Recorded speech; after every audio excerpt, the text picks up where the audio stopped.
ಸ್ನೇಹಿತರೆ ನಮಸ್ಕಾರ, welcome to food media traveller. ನಾನು ಶರತ್ ಕುಮಾರ್. ಸ್ನೇಹಿತರೆ, ಕಳೆದ ಬಾರಿ ನಿಮಗೆ ನಾನು ಗ್ಲೂಕೋಮೀಟರ್ ಅಥವಾ ಈ ಬ್ಲಡ್ ಶುಗರ್ನ ಚೆಕ್ ಮಾಡುವಂಥ ಒಂದು ಮಿಷಿನ್ ಬಗ್ಗೆ ಅನ್ಬಾಕ್ಸ್ ಮಾಡಿ ಅದರ ರಿವ್ಯೂನ ಕೊಟ್ಟಿದ್ದೆ. ಒಂದೊಳ್ಳೆ ಡಿವೈಸ್ ಆಗಿದೆ, ಅದನ್ನು ನಾವು ಯಾವ ರೀತಿ ಮನೇಲಿ ಯೂಸ್ ಮಾಡ್ಬೋದು ಪ್ರತಿಯೊಂದನ್ನು ತಿಳಿಸ್ಕೊಟ್ಟೆ. ಆದರೆ ಸಾಮಾನ್ಯವಾಗಿ ಮನುಷ್ಯನಿಗೆ ಶುಗರ್ ಲೆವೆಲ್ ಎಷ್ಟಿರಬೇಕು ಅನ್ನೋದನ್ನ ತಿಳಿಸ್ಕೊಟ್ಟಿಲ್ಲ.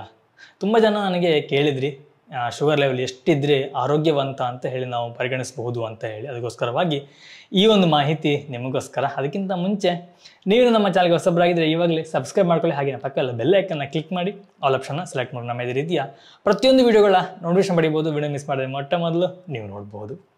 ಸ್ನೇಹಿತರೆ, ಕೆಲವೊಂದು ರಿಸರ್ಚ್ಗಳ ಪ್ರಕಾರ ನಮ್ಮ ಭಾರತದಲ್ಲಿ ಇತ್ತೀಚಿನ ದಿನಗಳಲ್ಲಿ ಬಹಳಷ್ಟು ಡಯಾಬಿಟಿಸ್ ಪೇಷಂಟ್ ಜಾಸ್ತಿ ಆಗ್ತಾ ಇದ್ದಾರೆ.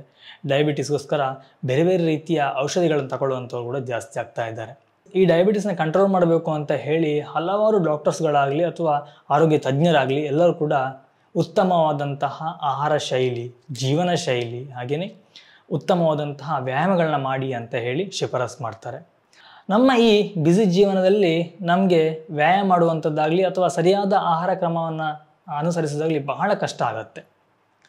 ಆದರೂ ಕೂಡ ನಮ್ಮ ಆರೋಗ್ಯವನ್ನು ನಾವು ಕಾಪಾಡ್ಕೋಬೇಕು ಅಂತ ಹೇಳಿದ್ರೆ ಕೆಲವೊಂದನ್ನು ನಾವು ಅನುಸರಿಸಲೇಬೇಕಾಗತ್ತೆ. ನಾವು ಈ ಡಯಾಬಿಟಿಸ್ಗೆ ತುತ್ತಾಗಿದೆಯೋ ಇಲ್ಲವೋ ಅಂತೇಳಿ ನೋಡಬೇಕಾದ್ರೆ ನಾವು ಕೆಲವೊಂದು ಟೆಸ್ಟ್ಗಳನ್ನ ಮಾಡಬೇಕಾಗತ್ತೆ. ಈ ಟೆಸ್ಟ್ ಆಲ್ರೆಡಿ ನಾನು ನಿಮ್ಗೆ ತೋರಿಸಿದ್ದೀನಿ ಯಾವ ರೀತಿ ಮಾಡೋದು ಅಂತೇಳಿ. ಒಂದು ವೇಳೆ ಆ ವಿಡಿಯೋ ನೋಡಲಿಲ್ಲ ಅಂತಂದರೆ ಐ ಬಟನಲ್ಲಿ ಕೊಟ್ಟಿರ್ತೀನಿ, ಹಾಗೆ ಡಿಸ್ಕ್ರಿಪ್ಷನ್ಸಲ್ಲಿ ಲಿಂಕನ್ನು ಕೊಟ್ಟಿರ್ತೀನಿ. ನೀವು ಈ ವಿಡಿಯೋ ನೋಡಿದ ನಂತರ ಆ ವಿಡಿಯೋನ ನೋಡಿ, ಆಗ ನಿಮಗೆ ಇನ್ನೂ ಹೆಚ್ಚಿನ ಮಾಹಿತಿ ಸಿಗುತ್ತೆ. ಹಾಗೆ ಮನೆಯಲ್ಲೇ ಬಹಳ ಕಡಿಮೆ ಖರ್ಚಿನಲ್ಲಿ ಈ ಶುಗರ್ ಲೆವೆಲ್ನ ಯಾವ ರೀತಿ ಟೆಸ್ಟ್ ಮಾಡ್ಕೋಬೋದು ಅಂತೇಳಿ ನಿಮಗೆ ಸಹ ಗೊತ್ತಾಗುತ್ತೆ. ನಮ್ಮ ರಕ್ತದಲ್ಲಿ ಸಕ್ಕರೆ ಮಟ್ಟ ಎಷ್ಟಿದೆ ಅಂತ ತಿಳ್ಕೊಬೇಕು ಅಂತಂದರೆ ನಾವು ಒಂದು ದಿನದಲ್ಲಿ 2 ಬಾರಿ ರಕ್ತ ಪರೀಕ್ಷೆಯನ್ನು ಮಾಡಬೇಕಾಗತ್ತೆ. ಒಂದು ಊಟಕ್ಕಿಂತ ಮುಂಚೆ, ಅಂದರೆ ನಾವು ಬೆಳಿಗ್ಗೆ ಎದ್ದ ತಕ್ಷಣ ನಮ್ಮ ರಕ್ತವನ್ನು ಪರೀಕ್ಷೆ ಮಾಡಬೇಕಾಗತ್ತೆ. ಈ ಸಮಯದಲ್ಲಿ ಮಾಡುವಂತಹ ರಕ್ತ ಪರೀಕ್ಷೆಯಲ್ಲಿ ಶುಗರ್ ಲೆವೆಲ್ 100ಕ್ಕಿಂತ ಕಡಿಮೆ ಇದ್ದರೆ ಅದು ಆರೋಗ್ಯವಂತ ಅಂತ ಹೇಳಲಾಗತ್ತೆ. ಒಂದು ವೇಳೆ 101ರಿಂದ 125 ಇದ್ದರೆ ಇದು ಸಕ್ಕರೆ ಕಾಯಿಲೆ ಅಥವಾ ಶುಗರ್ನ ಆರಂಭಿಕ ಹಂತ.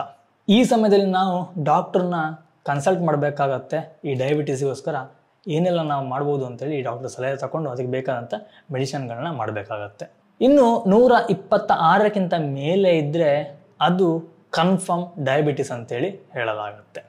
ಈ ಸಮಯದಲ್ಲಿ ನೀವು ಡಾಕ್ಟ್ರನ್ನ ಕನ್ಸಲ್ಟ್ ಮಾಡಬೇಕಾಗತ್ತೆ. ಡಾಕ್ಟ್ರ್ ಕೊಡುವಂತಹ ಮೆಡಿಸಿನ್ಗಳನ್ನು ಅಥವಾ ಆರೋಗ್ಯ ಸಲಹೆಗಳನ್ನು ನೀವು ಫಾಲೋ ಮಾಡಬೇಕಾಗತ್ತೆ.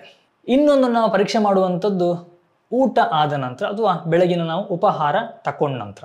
ಮೊದಲ ಪರೀಕ್ಷೆ ಆದ ನಂತರ ನಾವು ಉಪಹಾರ ಅಥವಾ ಊಟವನ್ನು ಮಾಡಬೇಕಾಗತ್ತೆ. ಈ ಊಟವನ್ನು ಮಾಡಿ 2 ಗಂಟೆಗಳ ನಂತರ ನಾವು ಇನ್ನೊಮ್ಮೆ ರಕ್ತ ಪರೀಕ್ಷೆಯನ್ನು ಮಾಡಬೇಕಾಗತ್ತೆ. ಈ ಸಮಯದಲ್ಲಿ ರಕ್ತ ಪರೀಕ್ಷೆ ಮಾಡಿದಾಗ ಅದರ ಫಲಿತಾಂಶವು 140ಕ್ಕಿಂತ ಕಡಿಮೆ ಇದ್ದರೆ ಇದು ಸಾಮಾನ್ಯ ಆರೋಗ್ಯವಂತ ಅಂತ ಹೇಳಬಹುದು. ಇನ್ನು 141ರಿಂದ 200ರ ಒಳಗೆ ಇದ್ದರೆ ಈಗ ಇದು ಶುಗರ್ ಅಥವಾ ಡಯಾಬಿಟಿಸ್ನ ಆರಂಭಿಕ ಹಂತ. ಈ ಸಮಯದಲ್ಲಿ ಡಾಕ್ಟ್ರನ್ನ ನಾವು ಕನ್ಸಲ್ಟ್ ಮಾಡಬೇಕಾಗತ್ತೆ. ಇನ್ನು 200ರ ಮೇಲೆ ಇದ್ದರೆ ಕನ್ಫರ್ಮ್ ಆಗಿ ಅದು ಡಯಾಬಿಟಿಸ್ ಅಂತಲೇ ಹೇಳಲಾಗುತ್ತೆ. ನಾನು ಆ್ಯಕ್ಚುಲಿ ನಿಮಗೆ ಕಳೆದ ವಿಡಿಯೋದಲ್ಲಿ ಒಂದು ಡಿವೈಸ್ನ ತೋರಿಸಿದ್ದೆ, ಬ್ಲಡ್ ಟೆಸ್ಟ್ ಮಾಡೋದು ಹೇಗೆ ಅಂತ ಹೇಳಿ ತೋರಿಸಿದ್ದಲ್ವಾ. ಆ ರೀತಿಯಾಗಿ ನಾವು ಮನೆಯಲ್ಲಿ ಟೆಸ್ಟ್ ಮಾಡೋದ್ರಿಂದ ನಮಗೆ ಬರುವಂಥ ರೀಡಿಂಗಲ್ಲಿ ಸುಮಾರು 10ರಿಂದ 15% ವ್ಯತ್ಯಾಸಗಳಿರಬಹುದು. ನಮಗೆ ಸರಿಯಾದಂತಹ ರಕ್ತದಲ್ಲಿನ ಶುಗರ್ ಮಟ್ಟವನ್ನು ನಾವು ತಿಳ್ಕೋಬೇಕು ಅಂತಂದರೆ ಲ್ಯಾಬಿಗೆ ಹೋಗಬೇಕಾಗತ್ತೆ. ಲ್ಯಾಬಲ್ಲಿ ನೋಡಿರ್ಬೋದು, ನಾವು ಶುಗರ್ ಟೆಸ್ಟ್ ಮಾಡುವಾಗ ನಮಗೆ ಇಲ್ಲಿಂದ ರಕ್ತವನ್ನು ತೆಗಿತಾರೆ, ಆನಂತರ ರಕ್ತ ಪರೀಕ್ಷೆಯನ್ನು ಮಾಡ್ತಾರೆ. ಅದು ಸರಿಯಾದಂತಹ ಸಕ್ಕರೆ ಮಟ್ಟವನ್ನು ತಿಳಿಸ್ಕೊಡುತ್ತೆ.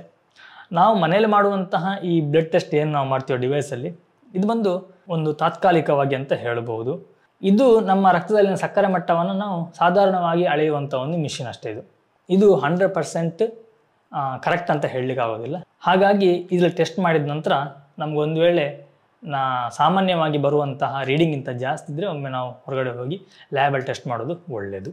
ಇನ್ನು ಕೆಲವರ ತಲೆಯಲ್ಲಿ ಒಂದು ಪ್ರಶ್ನೆ ಓಡ್ತಾ ಇರಬಹುದು, ನಾನು ಇನ್ನೂ ಕೂಡ ಟೆಸ್ಟೇ ಮಾಡಲಿಲ್ಲ, ಆದರೆ ನನಗೆ ಶುಗರ್ ಇದೆಯೇ ಇಲ್ಲೋ ಅಂತ ನಾನು ಯಾವ ರೀತಿ ತಿಳ್ಕೊಳ್ಳೋದು ಅಂಥೇಳಿ. ನಿಮ್ಮ ದೇಹವೇ ನಿಮಗೆ ಕೆಲವೊಂದು ಸೂಚನೆಗಳನ್ನು ಕೊಡುತ್ತೆ. ಒಂದು, ತುಂಬ ಆಯಾಸ ಆಗುವಂಥದ್ದು.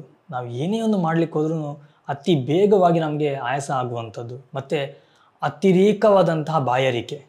ನಾವು ನೀರು ಕುಡಿದಿರ್ತೀವಿ, ಕುಡಿದು ಒಂದು ಕ್ಷಣದಲ್ಲೇ ಪುನಃ ಬಾಯಾರಿಕೆ ಆಗುವಂಥದ್ದು. ಹಾಗೆಯೇ ಅತ್ಯಧಿಕವಾಗಿ ತೂಕ ನಷ್ಟ ಆಗೋದು, ಇದ್ದಕ್ಕಿದ್ದ ಹಾಗೆ ತುಂಬ ವೀಕ್ ಆಗೋದು ಅಥವಾ ಇದ್ದಕ್ಕಿದ್ದ ಹಾಗೆ ದೇಹ ಬೊಜ್ಜು ತುಂಬಿಕೊಳ್ಳುವಂಥ ಆಗೋದು. ಇನ್ನು ದೃಷ್ಟಿ ಮಂದ ಆಗುವಂಥದ್ದು, ಸಡನ್ ಇದ್ದಕ್ಕಿದ್ದ ಹಾಗೆ ಕಣ್ಣು ನಮಗೆ ಸರಿಯಾಗಿ ಕಾಣದೇ ಇರೋ ರೀತಿ ಆಗುವಂಥದ್ದು, ಅತಿಯಾದಂತಹ ಮೂತ್ರ ವಿಸರ್ಜನೆ. ಈ ಎಲ್ಲ ಕಾರಣಗಳು ಕೂಡ ಸಕ್ಕರೆ ಅಥವಾ ಡಯಾಬಿಟಿಸ್ನ ಮುನ್ಸೂಚನೆ ಆಗಿರಬಹುದು. ಇದು ವ್ಯಕ್ತಿಯಿಂದ ವ್ಯಕ್ತಿಗೆ ಬೇರೆ ಆಗ್ತಾ ಇರುತ್ತೆ. ಒಬ್ಬ ವ್ಯಕ್ತಿಗೆ ಆದದ್ದು ಇನ್ನೊಬ್ಬ ವ್ಯಕ್ತಿಗೆ ಆಗಬೇಕು ಅಂತಿಲ್ಲ. ಲಕ್ಷಣಗಳು ಸ್ವಲ್ಪ ಡಿಫ್ರೆಂಟ್ ಆಗಿರುತ್ತೆ. ಇನ್ನು ಕೆಲವರಿಗೆ ಯಾವ ಲಕ್ಷಣಗಳು ಕಾಣೋದಿಲ್ಲ. ಡೈರೆಕ್ಟಾಗಿ ನಾವೇನಾದರೂ ಬ್ಲಡ್ ಟೆಸ್ಟ್ ಮಾಡಿದಾಗಲೇ ಶುಗರ್ ಇದೆ ಅಂತೇಳಿ ಗೊತ್ತಾಗುವಂಥ ಸಾಧ್ಯತೆಗಳಿವೆ. ಇವೆಲ್ಲ ಸಾಧ್ಯತೆಗಳು, ಆಗತ್ತೆ ಅನ್ನೋದಲ್ಲ, ಸಾಧ್ಯತೆಗಳು. ನಿಮಗೆ ಸಾಧ್ಯ ಆದರೆ ಒಮ್ಮೆ ಬ್ಲಡ್ ಟೆಸ್ಟ್ನ ಮಾಡಿಸಿ. ನಿಮಗೆ ಲ್ಯಾಬಲ್ಲಿ ಹೋಗಿ ಬ್ಲಡ್ ಟೆಸ್ಟ್ ಮಾಡಲಿಕ್ಕೆ ಟೈಮ್ ಇಲ್ಲ ಅಂತಂದರೆ, ನಾನು ಆಲ್ರೆಡಿ ಹಿಂದಿನ ವಿಡಿಯೋದಲ್ಲಿ ತೋರಿಸಿದ್ದು ಗ್ಲೂಕೋಮೀಟರ್, ಅದನ್ನು ತರಿಸ್ಕೊಳ್ಳಿ, ಅದರಲ್ಲೇ ಟೆಸ್ಟ್ ಮಾಡಿ. ಈ ಇದನ್ನು ತಂದಿಟ್ಕೊಂಡ್ರೆ ನಿಮಗೆ ಎಲ್ಲರೂ ಕೂಡ ಮನೇಲಿದ್ದವರು ಟೆಸ್ಟ್ ಮಾಡ್ಬೋದು. ಆವಾಗವಾಗ ಟೆಸ್ಟ್ ಮಾಡ್ತಾ ಇದ್ದರೆ ನಿಮ್ಮ ಬ್ಲಡ್ಡಲ್ಲಿರುವಂತಹ ಸಕ್ಕರೆಯ ಮಟ್ಟ ಗೊತ್ತಾಗುತ್ತೆ. ತುಂಬ ಈಸಿಯಾಗಿ ಮಾಡ್ಬೋದು, ಏನೂ ಕಷ್ಟ ಆಗೋದಿಲ್ಲ, ನೋವಾಗೋದಿಲ್ಲ. ಸ್ನೇಹಿತರೆ, ನಿಮಗೆ ಇವತ್ತಿನ ಈ ಒಂದು ಸಣ್ಣ ಮಾಹಿತಿ ಇಷ್ಟ ಆಗಿದೆ ಅಂತ ಅಂದ್ಕೊಳ್ತೀನಿ. ಒಂದು ವೇಳೆ ಇಷ್ಟ ಆಗಿದೆ ಲೈಕ್ ಕೊಡಿ, ಹಾಗೆ ಚಾನಲ್ ಸಬ್ಸ್ಕ್ರೈಬ್ ಆಗಿಲ್ಲ ಅಂದರೆ ಸಬ್ಸ್ಕ್ರೈಬ್ ಮಾಡ್ಕೊಳ್ಳಿ. ಆದಷ್ಟು ನಿಮ್ಮ ಫ್ರೆಂಡ್ಸ್ ಆ್ಯಂಡ್ ಫ್ಯಾಮಿಲಿ ಜೊತೆ ಶೇರ್ ಮಾಡಿ. ನಿಮ್ಮ ಸಪೋರ್ಟ್ ನಮಗೆ ಬಹಳ ಬಹಳ ಬಹಳ ಮುಖ್ಯವಾಗುತ್ತೆ. ಹಾಗೆಯೇ ಯಾರಿಗಾದರೂ ಹೆಲ್ತಿಗೆ ಸಂಬಂಧಪಟ್ಟಂಥ ಡಿವೈಸ್ಗಳ ಬಗ್ಗೆ ಮಾಹಿತಿ ಬೇಕು ಅಥವಾ ಬೇರೆ ಏನಾದರೂ ನಿಮಗೆ ಹೆಚ್ಚಿನ ಮಾಹಿತಿ ಬೇಕು ಅಂತ ನಾನು ಕಮೆಂಟಲ್ಲಿ ತಿಳಿಸಿ, ಖಂಡಿತವಾಗ್ಲೂ ತಿಳಿಸ್ಕೊಡ್ತೀನಿ. ಹಾಗೆಯೇ ಗ್ಲೂಕೋಮೀಟರ್ನ ಬೈ ಲಿಂಕ್ ಬೇಕಂದರೆ ಡಿಸ್ಕ್ರಿಪ್ಷನ್ ಕೊಟ್ಟಿರ್ತೀನಿ, ನೀವು ಅಲ್ಲಿಂದ ಸಹ ಬೈ ಮಾಡಬಹುದು. ಏನೇನೇ ಸ್ನೇಹಿತರೆ, ನಾನು ನಿಮಗೆ ಮುಂದಿನ ಒಂದು ವಿಡಿಯೋದಲ್ಲಿ ಸಿಗ್ತೀನಿ, ಒಂದೊಳ್ಳೆ ರೆಸಿಪಿ ಅಥವಾ ಒಂದೊಳ್ಳೆ ಗಿಡಮೂಲಿಕೆ ಅಥವಾ ಒಂದು ಒಳ್ಳೆ ಇನ್ಫಾರ್ಮೇಷನ್ ಜೊತೆ. ಥ್ಯಾಂಕ್ ಯು, ಬಾಯ್ ಬಾಯ್, ನಮಸ್ಕಾರ.